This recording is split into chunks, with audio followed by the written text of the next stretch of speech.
अस्सलामुअलैकुम। मैं आतिफ़ फ़हीर, तुसीं देख रहे हो मेरा यूट्यूब चैनल आतिफ़ फ़हीर व्लॉग्स। अल्हम्दुलिल्लाह मैं खैरियत नाल और उम्मीद करना कि सारे दोस्त भी खैरियत नाल होंगे। अज थोड़े एक बंदे नाल मुलाकात कराने आ। पंजाब दा कल्चर साढ़े पंजाब दे विच अक्सर चीज़ होंदी है और हर एक दिन मुकर्रर कीता जांदा कि एक समझो इवेंट है साडा साडा जेह्ड़ा एह् बंदा है एह् स्पैशली आंदा लोगों वास्ते हर हफ्ते बंदे ओह् आंदे न ते साढ़े महीने च एक दफ़ा आंदा। आ भाई होरां ने भाई रमज़ान साहब ने ये साढ़े सेपी नाई ने आ वेखो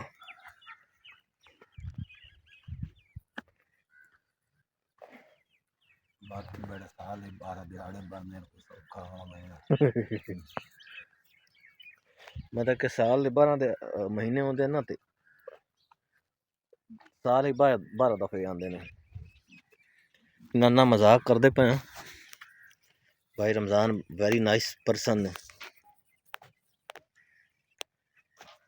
क्या हाल है? ठीक ठाक हो? तबीयत शबीयत ठीक है? बिल्कुल शुक्र अल्लाह का। सही है। कितने अरसे तो काम करेंदे पे हो? बड़ा अरसा 24-25 साल हो 24-25 साल हो गए।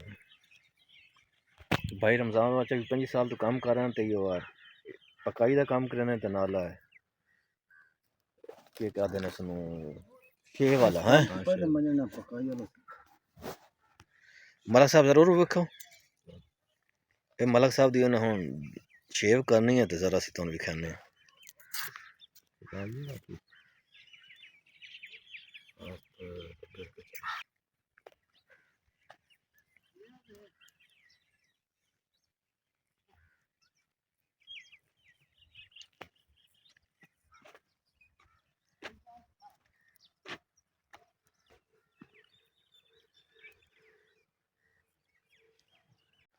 बस चंद मजाक दे विच गल्लां कीतियां ने।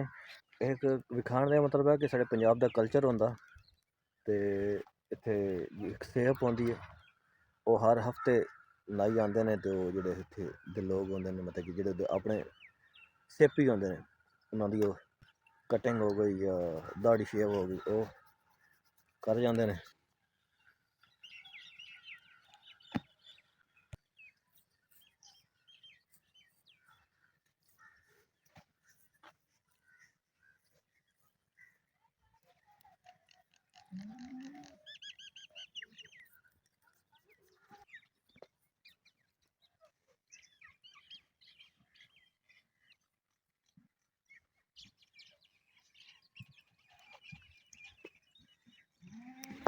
देखो जरा इस माहौल सारा होंदा पिया।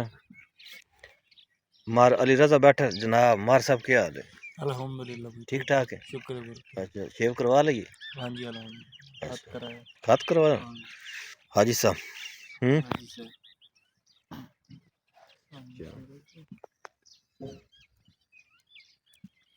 ठीक रहे आपने बात लाया ही ना पहले मला याद है कि बता के नहीं दिया।